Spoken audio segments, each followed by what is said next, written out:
नमस्कार। इस दूसरे पाठ में हम राग दरबारी की भाषा और इसके शिल्प पर विचार करेंगे। जैसा कि आप सब जानते हैं, राग दरबारी की रचना 1968 में श्रीलाल शुक्ल जी द्वारा की गई। यह उपन्यास हिंदी साहित्य जगत में भाषा के आधार पर एक विशिष्ट उपन्यास बन पड़ा। बल्कि कहें कि उपन्यास की भाषा ही इसकी जान है। यूँ तो भाषा उपन्यास लेखन के लिए महत्वपूर्ण होती ही है, सभी उपन्यासों के संदर्भ में ये सच है। लेकिन राग दरबारी का जो कलेवर चुना गया व्यंग्य उपन्यास का, उस कलेवर के लिए इस भाषा में जो व्यंग्यात्मक भाषा है, श्रीलाल शुक्ल जी ने यह उपन्यास रचा। व्यंग्यात्मक भाषा एक स्थिति पर, एक घटनात्मक स्थिति पर टिप्पणी है। और जाहिर है, जब हम व्यंग्य का चयन करते हैं तो जो मौजूदा यथार्थ होता है, भाषा उसकी आलोचना में बहुत ही निर्मम दिखाई देती है। यह निर्ममता ही, यह निस्संगता ही और एक तरह का जो चुटिलापन ही व्यंग्य पैदा करता है। व्यंग्यात्मक भाषा का चयन श्रीलाल शुक्ल ने अपने इस उपन्यास की विषय वस्तु और चरित्र के अनुकूल किया है। जाहिर है कि श्रीलाल शुक्ल ने बाद में अपनी लिखी गई रचनाओं में इस भाषा का इस्तेमाल नहीं किया है। उन्होंने व्यंग्य की इस भाषा को मानो राग दरबारी में चरम पर पहुंचा दिया। यूँ तो भाषा दुनिया को नामित करने की एक पद्धति है। भाषा के जरिए हम जो कुछ कहना चाहते हैं, जो कुछ हमारा मंतव्य होता है, वह हम सहजता से प्रकट करते हैं। वह भाषा लेकिन संप्रेषण की होती है। साहित्य का काम भी संप्रेषण है, लेकिन साहित्य केवल संप्रेषण नहीं है। साहित्य केवल फौरी ज़रूरत को पूरा नहीं करता। साहित्य की जो भाषा है वो सिर्फ संप्रेषण के लिए नहीं लिखी जाती। संप्रेषण का उद्देश्य तात्कालिक ज़्यादा होता है और स्थायी उद्देश्य के लिए उसमें संप्रेषण से इतर भाषा में और भी गुणों के होने की ज़रूरत है। उसकी व्यंजनात्मकता, उसकी ध्वन्यात्मकता, उसके बिंब, उसके प्रतीक, उसका शब्द चयन, उसके वाक्य विन्यास, उसका शिल्प, ये सब कुछ एक भाषा को धारदार बनाता है और बहुअर्थी बनाता है। भाषा के कारण ही कोई पाठ जब आप एक बार पढ़ते हैं तो आपको एक किस्म का आनंद देता है, लेकिन जब उसी पाठ को दोबारा पढ़ते हैं तो आपको अनुभव होता है कि अरे, ये तो पहले समझ में आया ही नहीं। जब पहली बार उपन्यास पढ़ा तो ये अर्थ तो खुला ही नहीं। ये जो ध्वन्यात्मकता और व्यंजनात्मकता का गुण है, जो भाषा को अभिधात्मक संप्रेषण से आगे के स्तर तक पहुंचाती है और उसके कई कई लेयर्स, कई कई स्तर पाठक के सामने खोल देती है, यह व्यंग्यात्मक भाषा की महत्वपूर्ण खूबी है। आमतौर पर व्यंग्य लेखन में ही व्यंग्य की भाषा का इस्तेमाल किया जाता रहा और व्यंग्य को आधुनिक काल में एक अलग विधा के तौर पर स्थापित मान भी लिया गया। लेकिन उपन्यास में भी व्यंग्य की भाषा का इतना शानदार प्रयोग किया जा सकता है, यह श्रीलाल शुक्ल ने राग दरबारी के माध्यम से साबित कर दिखाया।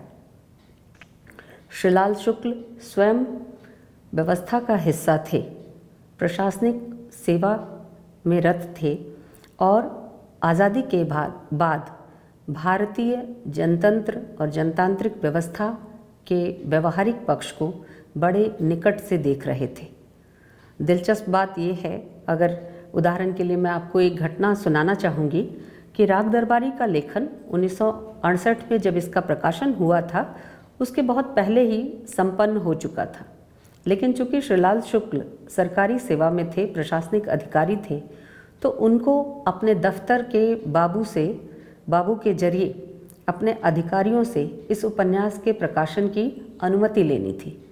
इस अनुमति में जो चिट्ठी पत्री होती है, उसी के लिखा लिखी में 1 साल गुजर गया और बात यहाँ तक पहुँची कि श्रीलाल शुक्ल इस नौकरी से ही इस्तीफ़ा देने की सोचने लगे, जहाँ लिखने की और अभिव्यक्त करने की स्वतंत्रता गिरवी थी, बंधी हुई थी। लेकिन संयोग से ऐसी कोई घटना नहीं घटी और जब उन्होंने एक कड़ी चिट्ठी ऊपर लिखी अपने अधिकारियों को, पूरा घटनाक्रम बताते हुए कि 1 साल से इस उपन्यास का प्रकाशन सिर्फ इसलिए रुका है कि आप इसे प्रकाशन की अनुमति नहीं दे रहे, फाइल पर साइन नहीं कर रहे, तो तत्काल ही वह अनुमति मिली और राग दरबारी प्रकाशित हुआ और इस तरह से श्रीलाल शुक्ल अपनी प्रशासनिक सेवा छोड़ने से बच गए। बहरहाल कहने का अर्थ ये है कि व्यंग्य की भाषा का चयन करके और व्यंग्य की भाषा में उपन्यास को रचकर श्रीलाल शुक्ल अपने किस मंतव्य को पूरा करना चाहते थे। लेखक उपन्यास के भीतर व्यंग्य की भाषा का चयन क्यों करता है, परिस्थितियों पर और परिस्थितियों की जो भयावहता है या उसकी जो क्रूरता या निर्ममता है या जटिलता है, उसको वह यथास्थिति के रूप में भी चित्रित कर सकता था। यानी उपन्यास का जब जन्म होता है तो उपन्यास के जन्म के साथ ही जो सिद्धांततः बात मान ली जाती है, वो बात ये है कि उपन्यास का जन्म यथार्थ और यथार्थ के चित्रण के लिए होता है। जाहिर है कि विषय वस्तु के अनुरूप भाषा का चयन यथार्थ के चित्रण में मदद करेगा और इसी के तहत जो सामाजिक जटिलताएं हैं, सामाजिक जटिलताओं में लेखक की जो पक्षधरता है, लेखक की जो समझ है, उसकी जो राय है, उसको वह बड़ी खूबी के साथ यथार्थ चित्रण करते हुए व्यक्त करता है। लेकिन राग दरबारी में हम देखते हैं कि एक खास तरह के व्यंग्य का सृजन किया गया है और उसी के अनुकूल भाषा का भी चयन है। सभी पात्र यहाँ व्यंग्य की भाषा में बोलते हैं। उनकी भाषा भदेश हो या परिष्कृत, लेकिन वह मौजूद टिप्पणी पर व्यंग्य करने का काम कर जाते हैं।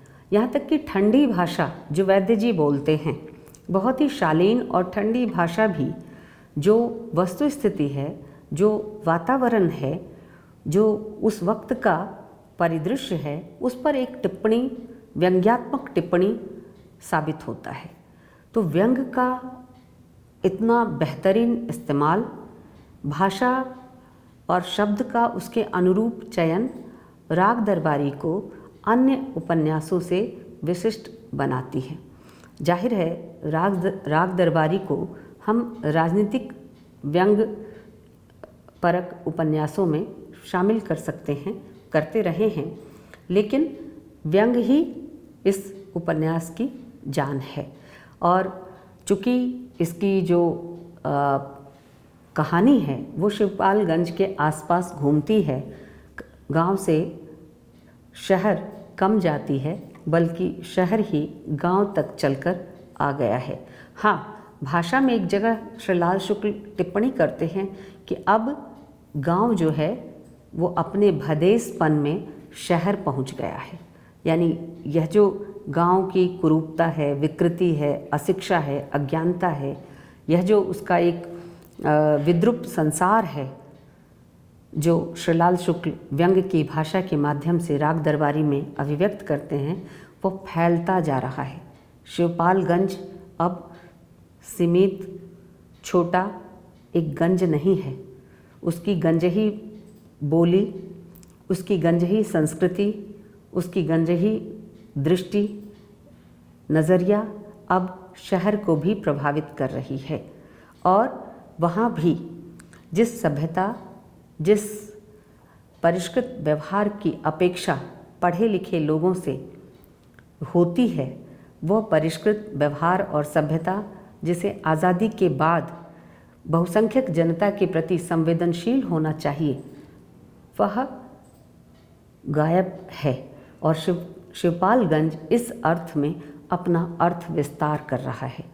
और उपन्यासकार स्वयं अपने नैरेटिव में जिस तरह से शिवपालगंज और वहाँ के लोगों की बोली, बानी और संस्कृति को अभिव्यक्त करता है, वह उसकी व्यंग्यात्मक क्षमता को प्रदर्शित करती है।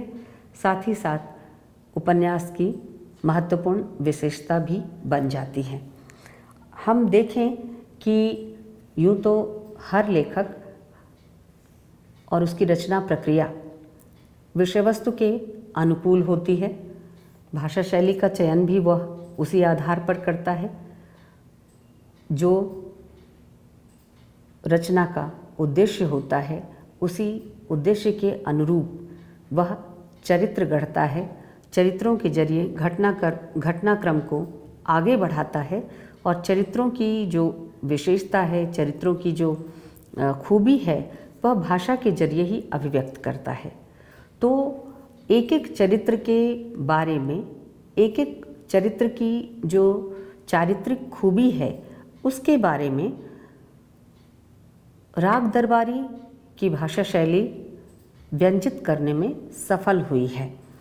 आप यहाँ गंजही बोली की झलक भी देख सकते हैं, परिष्कृत बोली भी है, लेकिन एक और भी पक्ष है कि गंजही बोली और परिष्कृत बोली के बीच आदान प्रदान बहुत ज़्यादा है। परिष्कृत बोली बोलने वाले रंगनाथ, परिष्कृत बोली बोलने वाले प्रिंसिपल साहब, परिष्कृत और सभ्य लेकिन शक्ति की, पावर की भाषा बोलने वाले वैद्य जी, ये सब कब आवेश में आकर, क्रोध में आकर गंजही बोली बोलने लगते हैं, ये कहा नहीं जा सकता। और उपन्यास में यत्र तत्र दिखाया है कि ये लोग जो शिक्षित और परिष्कृत बोली बोलते हैं, ये भी जब अपने वास्तविक चरित्र और भावों को अभिव्यक्त करते हैं, क्रोध के, आवेश के, स्वार्थ के, तो किस तरह से एकदम उसी शैली और उसी ग्राम्यत्व दोष के साथ भाषा का व्यवहार करते हैं जो शिवपालगंज का साधारण गांव वाला करता है। और प्रिंसिपल साहब को गाली देने में कोई परेशानी नहीं है। रुपन बाबू को, बद्री पहलवान को, छोटे पहलवान को, इनके सामाजिक संबंध गालियों से ही तय होते हैं। गालियों के व्यवहार के जरिए, गालियों के निर्द्वंद्व प्रयोग के जरिए ये एक दूसरे के प्रति अपनत्व और हार्दिकता अभिव्यक्त करते हैं। गुस्से के लिए भी गालियां हैं। तो इस तरह से जो भाषा का भदेसपन है, वह अपनी पूरी रंगत में राग दरबारी में अभिव्यक्त हुआ है। साथ ही साथ जो बौद्धिक वर्ग है, उसके प्रति उपन्यास का जो नैरेटर है अपना दृष्टिकोण जिस भाषा में व्यक्त करता है, वह भी उसी भदेस और ग्रामत्व दोष के साथ आता है। यानी वह भी उपन्यास की जो मूल संवेदना है, मूल भाषिक संवेदना है, भाषिक स्ट्रक्चर है, संरचना है, उसके अनुकूल ही बौद्धिक व्यक्तियों के चरित्र, उनके कृतित्व और व्यक्तित्व के बारे में टिप्पणियों तक में अभिव्यक्त हुई है। मसलन एक उदाहरण कि रंगनाथ के बारे में गांव वालों की धारणा है कि रंगनाथ किसी काम के नहीं। वैद्य जी भी ऐसा ही सोचते हैं और रंगनाथ के बारे में अन्य जो उसके सगे संबंधी रिश्तेदार हैं और प्रिंसिपल साहब हैं जो उसके मित्र वर्ग में, मतलब परिजनों के बाहर के दायरे में आएंगे, वे सब ऐसा ही सोचते हैं कि रंगनाथ किसी काम के नहीं हैं और ऐसे जैसे सुअर के लेड़, यानी सुअर का शौच, जो न तो गोबर पाथने के काम आए और ना ही किसी अन्य काम आए। तो ये जो भाषा है ये किसी ने कही नहीं, लेकिन ग्रामीण मानसिकता में एक चरित्र को कहाँ से और किस नज़रिए से देखा जा रहा है, बौद्धिक चरित्र को खासकर, और उसके प्रति किस तरह की भाषा में अभिव्यक्ति की जा रही है, वह दर्शनीय है। ये वाक्य किसी ने बोला नहीं है, ये नैरेटर उपन्यासकार की भाषा है, नैरेटर की भाषा है। लेकिन नैरेटर अगर कोई अलग भाषा बोलता, यानी कि उपन्यास की रचना के लिए जो यथार्थ का शिल्प है और यथार्थ से जुड़ी हुई जो भाषा संरचना है, उसके अनुकूल भाषा बोलता, तो उपन्यास में वर्णित अन्य चरित्रों की भाषा शैली और स्वयं उपन्यास के शिल्प से वह भाषा जो नैरेटर की भाषा होती अलग थलग पड़ जाती। लेकिन ऐसा हुआ नहीं है। जहाँ संवाद नहीं है उपन्यास में चरित्रों के बीच आपस में, वहाँ नैरेटर है, और नैरेटर जिस भाषा को बरत रहा है, जिस भाषा में बोल रहा है, वह भाषा भी उपन्यास के चरित्रों की भाषा की संगति में ही आती है। इसलिए वह उपन्यास का अभिन्न हिस्सा मालूम पड़ता है। ऐसा लगता है जैसे नैरेटर जो इस उपन्यास का वर्णन करता है, वह मानो इस उपन्यास में स्वयं एक चरित्र ही है। और ध्यान रखिए कि व्यंग्य की भाषा का इस्तेमाल हम कब करते हैं। व्यंग्य की भाषा आमतौर पर, चूँकि श्रीलाल शुक्ल के इस उपन्यास को राजनीतिक उपन्यास का दर्जा प्राप्त है, तो ये समझ बन सकती है कि व्यंग अमूमन राजनीतिक विद्रूपता और विसंगतियों को उभारने के लिए है। लेकिन ध्यान देना चाहिए कि शिवपालगंज का जो कथा विन्यास है, शिवपालगंज के लोगों के जरिए जो कथा विन्यास सिरजा गया है उपन्यासकार के द्वारा, उसमें जिस राजनीति की बात की गई है, जिस राजनीतिक भ्रष्टाचार की बात की गई है, राजनीतिक खोखलेपन की बात की गई है, नारेबाजी की बात की गई है और दूसरों के अधिकारों के हनन की बात की गई है, इन तमाम चीज़ों के वर्णन को पढ़ते हुए, राग दरबारी की भाषा के जरिए पढ़ते हुए ये मालूम पड़ सकता है कि हम शायद कोई गंभीर राजनीतिक चर्चा या विमर्श में शामिल होने जा रहे हैं। ये भाषा हमें वहाँ ठेले लिए जा रही है, क्योंकि इसमें नेता भी है, भ्रष्टाचार भी है, राजनीतिक अत्याचार की शिकार जनता भी है, जिसके अधिकारों और हकों को ऊपर के लोग ही लूटे ले रहे हैं और उस तक उसका कोई हिस्सा नहीं पहुंच रहा। ना ही उस जनता में इतनी चेतना है कि अपने नुमाइंदों को, जो वास्तव में उसका प्रतिनिधित्व कर सकें, इस राजनीतिक संरचना में कहीं फिट कर सके। तो इस पूरी जो शैली है, विन्यास है, शिल्प है उपन्यास का, उससे ऐसा जाहिर हो सकता है कि चूँकि व्यंग्य की भाषा है तो यह व्यंग्य राजनीतिक व्यंग्य है। और उपन्यास के बारे में बातचीत करते हुए बहुत सारे विद्वानों ने इसे राजनीतिक उपन्यास, राजनीतिक व्यंग्यात्मक उपन्यास का दर्जा भी दिया है। मुश्किल क्या है कि व्यंग्य या किसी भी तरह का व्यंग्य अपने आप में किसी राजनीतिक टिप्पणी का पर्याय नहीं है। शिल्प के तौर पर अगर हम व्यंग्य विधा को देखें तो ये गलतफहमी हो सकती है कि व्यंग्य जो है, अगर वो राजनीतिक क्षेत्र से जुड़ा हुआ है तो वह राजनीति के व्यंग्य और विद्रूपताओं को उभारने वाला होगा और किसी तरह की उसमें यथार्थ राजनीति की झलक दिखाई देगी। लेकिन यह एक भ्रम है, क्योंकि व्यंग्य की विधा दरअसल राजनीति को और राजनीतिक संरचना को जाहिर करने का नहीं बल्कि छिपाने का काम करती है। व्यंग्य आप पढ़ जाइए, आपको पता नहीं चलेगा कि लेखक का आक्रोश किसके प्रति है।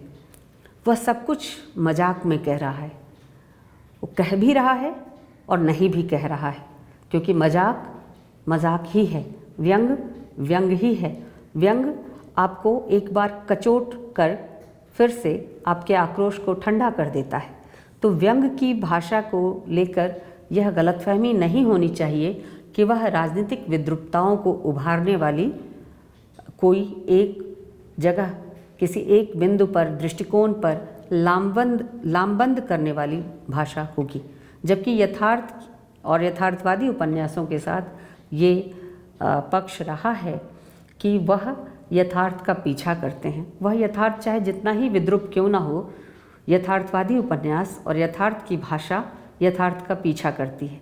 लेकिन व्यंग परक उपन्यास और व्यंग की भाषा में यथार्थ तो होता है, लेकिन यथार्थ की जो राजनीति है वह गायब होती है या छिपा दी जाती है या तरल बना दी जाती है। इस अर्थ में हम राग दरबारी की भाषा, संरचना और शिल्प को समझने का प्रयास करें तो एक नई निष्पत्ति हमें दिखाई देगी। मैं उपन्यासकार ने जिस रूप में राग दरबारी में भाषा का प्रयोग किया है वह कई अर्थों में महत्वपूर्ण है। मजाक के लिए उसने हिंदी भाषा में ही एक सरफरी बोली का प्रयोग किया है, जिसका इस्तेमाल जोगनाथ करता है। जोगनाथ एक चरित्र है जो सरफरी बोली यानी हर शब्द में स लगाकर बोलना और फिर उसकी भाषा को डिकोड करके गांव वाले समझने की आदत डाल चुके हैं। भाषा, जैसा कि स्टुअर्ट हॉल कहता है कि भाषा कोडिंग है और भाषा डिकोडिंग भी है, यानी भाषा में हम अपने संदेशों को, अपने उद्देश्य को कोड करते हैं और भाषा को फिर डिकोड भी किया जाता है। तो इतनी जटिल स्थितियों में न जाकर लेखक ने एक नमूना पेश किया है सरफरी बोली का। वहाँ पर एक शब्द में स और फ लगाकर एक अलग विचित्र सा शब्द गढ़ लिया जाता है और जब पूरी वाक्य संरचना में स और फ को हटा दें तब उसका अर्थ ध्वनित होता है। इसी तरह से मास मीडिया की और मास कल्चर की जो भाषा होती है वह किस तरह से आधुनिकता के जोम में गाँवों तक पहुँच रही है और गाँव की जो बोली बानी और अभिव्यक्ति के रूप हैं, संप्रेषण के रूप हैं, उनको प्रभावित कर रही है, उसका एक नमूना आप बेला के पत्र में देख सकते हैं। हालांकि बेला एक ऐसा चरित्र है जो इस पूरे उपन्यास में चुप है, वह स्वयं उपन्यास में कहीं नहीं आती, लेकिन उसका एक पत्र आता है और उस पत्र के चर्चे महत्वपूर्ण तरीके से इस उपन्यास में जगह घेरते हैं। बल्कि उस पत्र के आधार पर बेला को चरित्रहीन भी बता दिया जाता है। और वो पत्र कैसा है? फिल्मी गानों से भरा हुआ पत्र है जिसमें प्रेम की अभिव्यक्ति की गई है। तो मास कल्चर का असर, जिसमें सिनेमा और रेडियो अहम भूमिका निभा रहे हैं, आज़ादी के बाद किस तरह से भारतीय ग्रामीण संरचना पर हो रही है, वह भी आप इस उपन्यास के जरिए देख सकते हैं। मास कल्चर में जिस तरह की भाषा का प्रयोग किया जाता है उसमें सिनेमाई अंदाज, हल्का फुल्का रोमान और सहज प्रेम की बनावटी अभिव्यक्ति महत्वपूर्ण होती है। उसमें सारी नायिकाएं और सारे नायक के विरह एक जैसे नज़र आते हैं। तो वैसे ही भाषा में बेला ने रूपन या बद्री को पत्र लिखा जो कि बीच में पकड़ा गया, लेकिन उस पत्र में किसने लिखा और किसको लिखा ये उतना महत्वपूर्ण नहीं है। जिस तरह की भाषा का प्रयोग किया वह गौरतलब है और वो मास कल्चर की भाषा है। ध्यान रखिएगा कि आज़ादी के पहले तक जो मुद्रित संस्कृति थी उसका प्रभाव और असर था। वह एक खास तरह की अभिव्यक्ति शैली को जन्म दे रही थी, लेकिन आज़ादी के बाद हम मास मीडिया के तौर पर रेडियो और टेलीविज़न को, सिनेमा को प्रमुखता प्राप्त करते देखते हैं और इस दौर में बहुत सहज था कि गांव की लड़की अगर प्रेम की अभिव्यक्ति करना चाहती है तो वह सिनेमा के गीतों के जरिए अपने प्रेम को अभिव्यक्त करती। और यही नहीं, अगर गांव में भजन पूजन भी हो रहा है, भक्ति का कोई कार्यक्रम चल रहा है या देवी पूजन हो रहा है, तो वहाँ भी जिस भाषा का इस्तेमाल होता है वो फिल्मी गीतों की भाषा है। भजन जो है दरअसल और कुछ नहीं, फिल्मी गीतों की, खास करके हिंदी सिनेमा के फिल्मी गीतों की भोंडी प्रस्तुति हैं। एक और पक्ष जो विशेष तौर पर मुझे लगता है कि राग दरबारी की भाषा के संदर्भ में उल्लिखित किया जाना चाहिए, वो पक्ष है अदालत की भाषा का। अदालती भाषा में, और भाषा का सबसे सुसंस्कृत रूप भी हम अदालती कार्रवाई में लिप्त जो एक चरित्र है लंगड़ का, उसी के द्वारा देखते हैं। लंगड़ को विश्वास है जनतंत्र में, लंगड़ को विश्वास है अपने जनतांत्रिक अधिकारों में, लंगड़ को विश्वास है अपने नागरिक अधिकारों में, और वो ये सोचता है कि वह न्याय के जरिए अपने हुकूक को अर्जित करेगा। और लंगड़ बिल्कुल शालीन, सभ्य और परिष्कृत भाषा बोलता है। उपन्यासकार लंगड़ को जनता का प्रतिनिधि कहता है। उपन्यासकार का जो लक्ष्य है वो यहाँ गौर करने लायक है। उपन्यासकार शिवपालगंज की जो अधिसंख्यक जनता है, वह जिस भाषा में, गाली की भाषा में, तू तड़ाक की भाषा में, एक दूसरे को लांछित करके बात करने की भाषा में अपने को अभिव्यक्त करती है, उनको जनता नहीं कहता। वह आधुनिक भारत की जो आदर्श जनता है वो लंगड़ है। और लेखक की टिप्पणी है कि लंगड़ चूँकि जीतता नहीं है, न्यायालय में न्याय की अपील करने के बावजूद लंगड़ को सफलता हासिल नहीं होती और वह चला जाता है शिवपालगंज छोड़कर। तो लेखक की टिप्पणी है कि जनता कभी जीतती नहीं है। दिलचस्प है कि यही चरित्र है, लंगड़ का ही चरित्र है, जो सबसे सुसंस्कृत, सुसभ्य और न्याय की भाषा बोलता है। सबकी इज्जत, प्रतिष्ठा और सम्मान के अनुरूप उसके वाक्य और उसका विन्यास है, लेकिन इसके वह जनता का प्रतिनिधित्व भी करता है लेखक के शब्दों में, उपन्यासकार के शब्दों में, लेकिन उसकी भाषा जो है वो आदर्श भाषा नहीं है। शिवपालगंज की आदर्श भाषा यही तू तड़ाक की, गालियों वाली और एक दूसरे को नीचा दिखाने वाली और जो लैंगिक भाषा है। लैंगिक भाषा के भी कई नमूने, जिसे हम सेक्सुअल या सेक्सिस्ट लैंग्वेज कह सकते हैं, उसकी भी कई झलक इस उपन्यास में जगह जगह दिखाई देती है। विशेषकर बद्री पहलवान की भाषा में, रूपन की भाषा में, और भी जब प्रिंसिपल साहब आवेश में आकर अवधी बोलने लगते हैं, उनकी भाषा में ये चीज़ें दिखाई देती हैं। तो भाषा के वैविध्य को अगर देखना हो तो राग दरबारी उपन्यास एक आदर्श उपन्यास की तरह हमारे सामने आता है।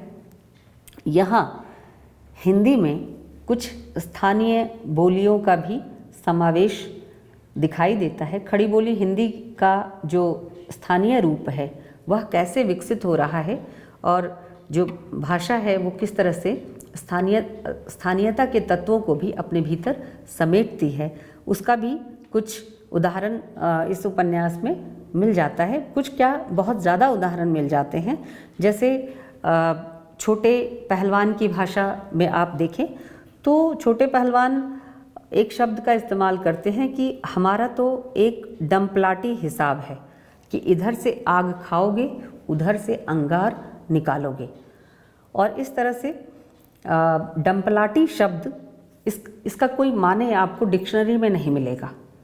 इसी तरह से और एक शब्द है लुचलुचाना, तिल मिलाना की जगह लुचलुचाना। तो लुचलुचाना ये शब्द भी स्थानीय बोली बानी का शब्द है। इसका भी कोई परिष्कृत शब्दकोश अर्थ बताने में असमर्थ है। खास करके हिंदी भाषा और बोली का जो शब्दकोश है उसमें लुचलुचाना जैसा कोई शब्द नहीं है। और भाषा के संदर्भ में ही अगर हम देखें तो और भी बहुत सारी चीज़ें यहाँ दिखाई दे जाती हैं। जैसे एक सरकारी दफ्तर का बयान करते हुए उपन्यासकार कहता है कि जो डिप्टी डायरेक्टर है उसका घर क्या है, ऑफिस कम रेजिडेंट है। अंग्रेजी का ये शब्द है ऑफिस कम रेजिडेंट, यानी ऐसा दफ्तर जहाँ निवास भी हो, लेकिन उसका जब हिंदीकरण होता है ग्रामीण बोली बानी में तो वो ऑफिस कम रेजिडेंट है, यानी ऑफिस कम है, नहीं है लगभग, और निवास ही ज़्यादा है, जहाँ पर उसकी जो ग्रामीण और कह सकते हैं कि व्यक्तिगत ज़रूरतों को पूरा करने के सामान है। गाय एक तरफ बंधी हुई है, उनके और शौक मौज की चीज़ें वहाँ लगी हुई हैं, दफ्तर जैसा जिसमें कोई माहौल नहीं है, इसलिए वो ऑफिस कम है और रेजिडेंट है। दरोगा के घर की बात करते हुए भी इस तरह का एक वाक्य श्रीलाल शुक्ल इस्तेमाल करते हैं। तो इस तरह हम देखते हैं कि स्वयं वैद्य जी की जो भाषा है वो बड़ी सभ्य और शालीन भाषा है। बड़े ठंडे शब्दों में, कम शब्दों में वैद्य जी बोलते हैं, लेकिन इसका अर्थ ये नहीं है कि वैद्य जी के चरित्र का जो शातिरपन है वो भाषा छिपा लेती है। वो तात्कालिक तौर पर छिपाती है, लेकिन वैद्य जी जब उफनते हैं, वैद्य जी जब आक्रोश में आते हैं, और उनको आक्रोश में आते हुए, उफनते हुए, क्रोध में आते हुए बहुत कम देखा जाता है, लेकिन जब वो आते हैं तो फिर वो उसी भदेस बोली बानी का इस्तेमाल करते हैं जो शिवपालगंज की खूबी है। तो अंग्रेजी शब्दों की आमद शिवपालगंज की बोली बानी में इस उपन्यास में खूब है, और उसका देशीकरण भी हुआ है। मैंने एक उदाहरण दिया, डम्पलाटी साहब, और इसी तरह से और भी बहुत सारे शब्द हैं अंग्रेजी के जो इस उपन्यास में खूब आए हैं। एक उदाहरण मैं आपको देना चाहूँगी भाषा का कि छोटे पहलवान की दुनिया जो है वो छोटे मोटे रंगदारों की दुनिया है।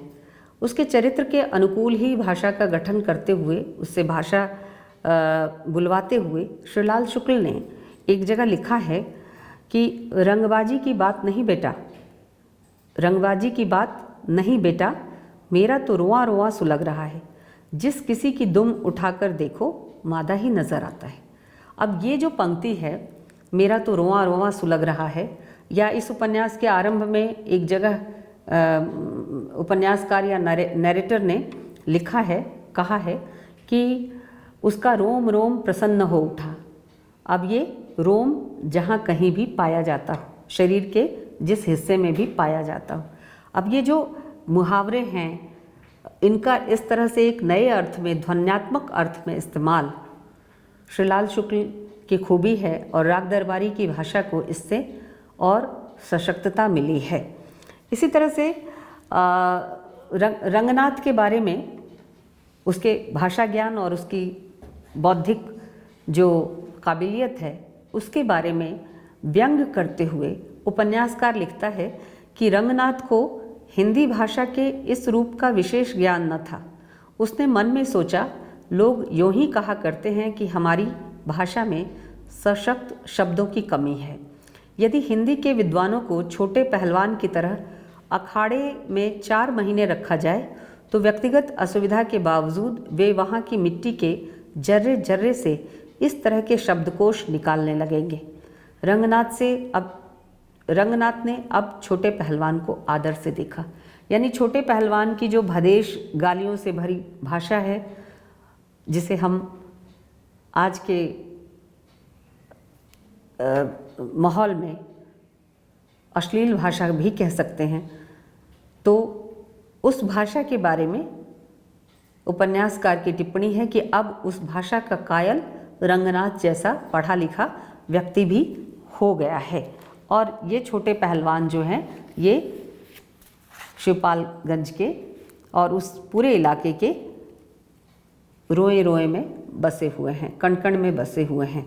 भाषा का एक उदाहरण और मैं आपको देना चाहूँगी। जो शिष्ट भाषा का उदाहरण है, जहाँ नैरेटर की अपनी भाषा निकल कर आती है और नैरेटर चरित्र के क्रियाकलापों और स्वभाव को ध्यान में रखते हुए ही नरेशन की भाषा गढ़ता है। ये बड़ी बात है। जो वर्णन की भाषा है उपन्यासकार की तरफ से, वो चरित्र के स्वभाव, उसके मन मिजाज को देखते हुए ही उसी अनुरूप ढल कर आती है। बद्री पहलवान के बारे में बात करते हुए नैरेटर कहता है कि बद्री पहलवान ने आज सवेरे शायद भांग नहीं पी थी। यह एक भौतिक सिद्धांत है कि भंग न पीने वालों को भंग पीने से जम्हाई आती है और भंग पीने वालों को भंग न पीने से जम्हाई आती है। अब बताइए, भौतिकी के इस सिद्धांत को लोक व्यवहार और भंग जैसे नशे की आदत के क्रम में इस्तेमाल करके भाषा में एक नई तरह की ताकत और व्यंग की स्थिति पैदा कर देना नैरेटर की खूबी है। और तो और जहाँ ज़रूरत पड़ी है, सिनेमा की भाषा और सिनेमा के कैरेक्टर्स का भी इस्तेमाल नैरेटर ने किया है। वैद्य जी के संदर्भ में नैरेटर रूपन बाबू और वैद्य जी के बीच की बातचीत को नैरेट कर रहा है और उस क्रम में वह कुछ मुहावरे और कुछ ऐसी शब्दावली जो फिल्मी दुनिया की शब्दावली है, जो लोग या पाठक उस फिल्म को न देख पाए होंगे, उनके लिए समझना मुश्किल होगी, लेकिन नैरेटर धड़ल्ले के साथ उसका इस्तेमाल करता है। जैसे एक मुहावरा देखिए कि जिस कान में ऐसी बात पड़े और वह एकदम सीधा न खड़ा हो जाए, वह कुत्ते की पूंछ से भी बदतर है।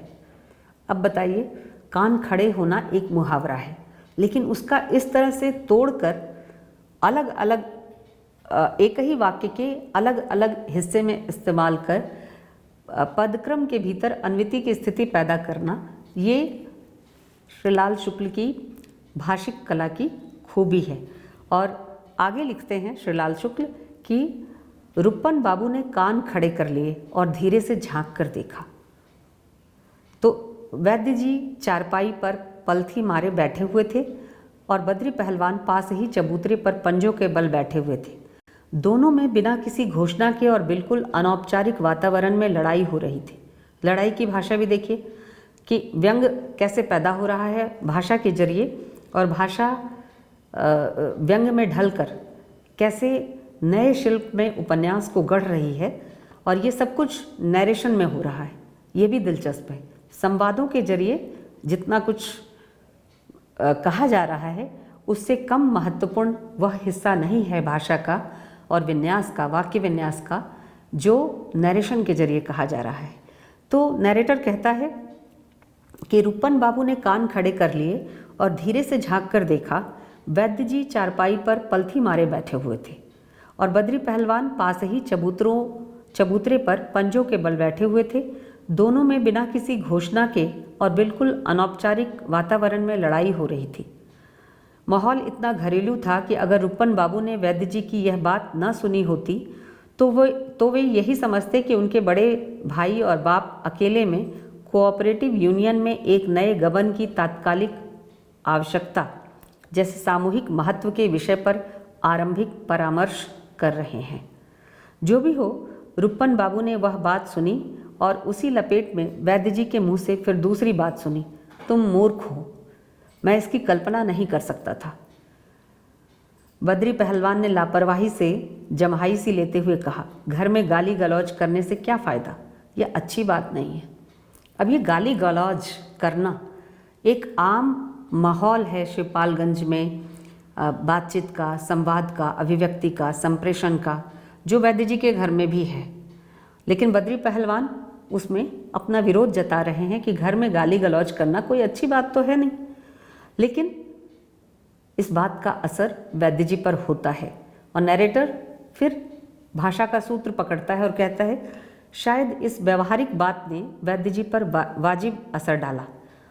अब देखिए, जो मास मीडिया की भाषा है, मास कल्चर की भाषा है, वो कैसे उपन्यास में दाखिल हो रही है। नैरेटर आगे कहता है कि उन्होंने सोहराब मोदी वाली शैली बदल ली। मामूली बातचीत के ढंग पर उन्होंने कहा, और जो तुमने किया वह अच्छी बात है। तुम्हें कुछ इसके परिणाम का भी पता है। इससे मेरी आत्मा को कितना कष्ट हुआ जानते हो? तो श्रीलाल शुक्ल द्वारा रचित इस उपन्यास में ये जो भाषा का वैविध्य है, जिसमें तरह तरह की भाषिक शब्दावली का, गांव में व्यवहृत होने वाली जो स्थानीय बोली बानी का, अंग्रेजी भाषा का, कुछ फिल्मों की भाषा का, फिल्मी गीतों की भाषा का, साथ ही साथ अदालती भाषा का, एक नए किस्म की सरफरी बोली का, और नैरेटर की अपनी संभ्रांत, परिष्कृत, विवरणात्मक जो भाषा शैली है उसका निदर्शन हम पाते हैं। और भाषा ही वो ताकत है जो व्यंग की इस पूरी शैली को, जो भाषा के जरिए उपन्यासकार ने संभव कर दिखाया है, अपने कंधों पर वहन करके आगे ले जाती है और उपन्यास लेखन की दुनिया में महत्वपूर्ण अवदान करती है। इस व्यंग की भाषा में स्थिति का यथावत चित्रण नहीं है। इस व्यंग की भाषा में स्थिति की असंगति से उत्पन्न एक क्षोभ है। लेकिन दिक्कत है कि जब हम व्यंग की भाषा का इस्तेमाल करते हैं तो हमारा पक्ष बहुत सहजता से स्पष्ट नहीं होता। उसके लिए आपको और ज़्यादा परतदार अध्ययन की ज़रूरत पड़ती है कि लेखक का जो पक्ष है वो किस तरफ है। वह जब वैद्य जी की तरफ से नरेट कर रहा है तो वैद्य जी की जो सोच है, चिंता है, भाषिक व्यवहार है, उसका ध्यान रखे हुए है। लेकिन जब वह रूपन पहलवान की तरफ से नरेट कर रहा है तो उस तरह की भाषा, चिंता और शैली का ध्यान रखता है। मैं श्रीलाल शुक्ल के द्वारा लिखी हुई एक टिप्पणी के सहारे ही इस बातचीत का अंत करना चाहूँगी। श्रीलाल शुक्ल जी कहते हैं कि पहली बात तो ये कि मैं मूलतः एक लेखक हूँ और व्यंग के रूप में मैं व्यंग नहीं लिखता। उपन्यास, कहानी, जीवनी, हास्य कथाएँ और साहित्यिक आलोचना भी लगातार लिखता रहता हूँ। व्यंग स्केच भी मैंने लिखे हैं, अब भी लिखता हूँ। विषय वस्तु और अभिव्यक्ति की मांग को देखते हुए जहाँ मुझे लगता है कि व्यंग्यात्मक शैली का उपयोग अधिक उपयुक्त और स्वाभाविक होगा, वहाँ मैं व्यंग का प्रयोग करता हूँ। हिंदी का अधिकांश कथा साहित्य और व्यंग्य साहित्य, और विशेषतः मध्य प्रदेश से थोक में आने वाला व्यंग्य साहित्य, केवल इन 2-3 बातों पर आश्रित है कि सारे नेता भ्रष्टाचारी हैं, सब बड़े अफसर संवेदन शून्य हैं और समाज रसातल को जा रहा है। सवाल उठता है, ऐसा क्यों है? यदि आपकी आँख खुली हुई है, कान आवाज़ को सुनते हैं और बुद्धि आपका साथ दे रही है, तो थोड़ा गहरे जाते ही आपकी ऊपरी धारणाएं बदलने लगती हैं। आप इन स्थितियों को ऐतिहासिक परिप्रेक्ष्य में देखना शुरू कर देते हैं। इस प्रकार व्यंग का व्यापक क्षेत्र और बड़ा कैनवास मिलता है। प्रत्येक लेखक की अपनी दृष्टि होती है, लेकिन मैं व्यंग के लिए ही व्यंग नहीं लिखता। व्यंग का प्रयोग मेरे लिए रचना की अभिव्यक्ति संबंधी आवश्यकता से जुड़ा है। यानी व्यंग को एक शैली की तरह प्रयोग में लाने में श्रीलाल शुक्ल को राग दरबारी उपन्यास में अपार और अभूतपूर्व सफलता मिली है। आज भी इस उपन्यास द्वारा बनाया गया यह जो भाषिक मानक है, इसको तोड़ पाना किसी अन्य उपन्यासकार के लिए संभव नहीं हुआ। उपन्यास के कलेवर में व्यंग की पूरी दुनिया रच देना भाषा के जरिए, यह श्रीलाल शुक्ल का ही कमाल था और इससे हिंदी उपन्यास की जो दुनिया है वो समृद्ध हुई है। बहुत धन्यवाद, आभार।